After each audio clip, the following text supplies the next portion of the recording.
Bonjour, c'est Amandine du blog LifePath ou Happiness, chemin de vie vers le bonheur. S'il y a bien une tradition à laquelle je ne déroge pas, c'est celle des bonnes résolutions.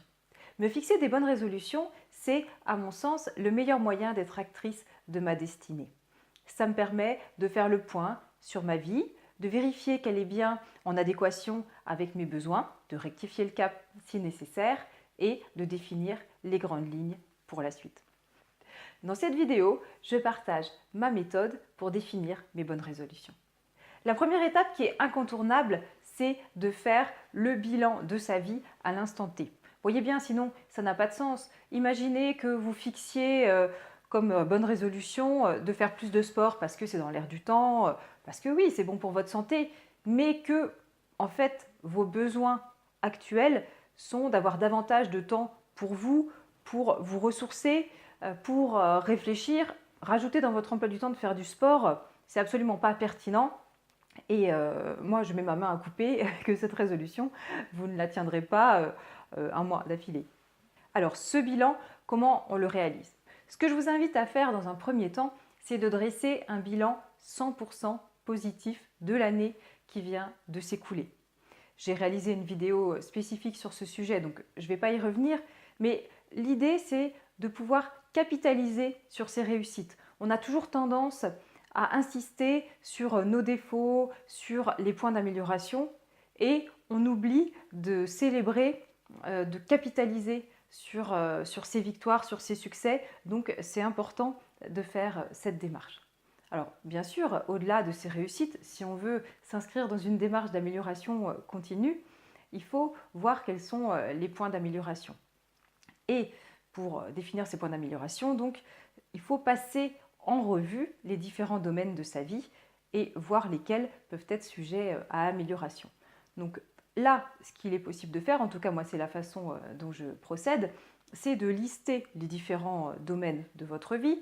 Alors votre vie de famille, votre vie sociale, votre vie amoureuse, vos loisirs, votre développement personnel, votre santé. Vous pouvez décliner ce travail en autant de thématiques que vous le souhaitez et vous allez attribuer une note par exemple de 1 à 10.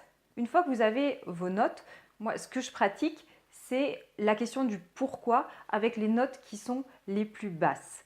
Alors, imaginons que la vie professionnelle, vous lui ayez attribué une note basse, par exemple un 3 sur 10. Pourquoi vous lui avez attribué cette note?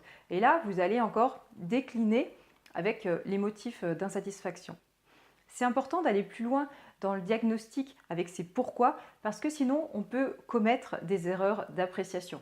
Par exemple, vous pouvez juger que votre travail, c'est votre point d'insatisfaction, mais en creusant, c'est surtout parce que vous avez des déplacements domicile-travail qui sont longs et fatigants, que finalement vous n'en pouvez plus de votre travail. Vous pouvez juger que votre vie amoureuse est désastreuse et attribuer la note 2. Et puis, avec un diagnostic, constater que c'est parce que vous manquez de confiance en vous qu'à chaque fois, vous mettez un peu en péril vos relations amoureuses et que c'est plutôt donc, le champ du développement personnel qu'il faudrait investir. Voilà, vous avez dressé le panorama de votre vie à l'heure actuelle. La deuxième étape qui est également indispensable avant de fixer vos bonnes résolutions, c'est de redéfinir vos grandes priorités dans la vie et plus précisément pour cette année 2019. C'est important de faire ce travail de redéfinir vos priorités parce que vous risquez de partir dans des résolutions qui n'ont absolument aucun intérêt pour vous épanouir dans la vie. Du style, pour mieux m'organiser, il faut que je fasse les vitres une fois par mois ou faire le ménage 2 fois par semaine. Oui, mais en fait, ça, on s'en moque un peu. Ok, ça facilite l'organisation, mais c'est pas ça que vous visez dans la vie.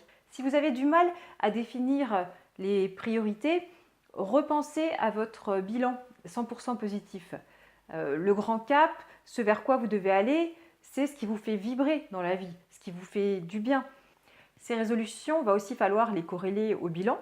Donc n'oubliez pas à chaque fois de faire des allers-retours entre vos bilans et les résolutions que vous allez fixer. Il y a un point qui me tient à cœur et que je vous invite à considérer, c'est le fait qu'on a toujours tendance à se fixer des résolutions obligations.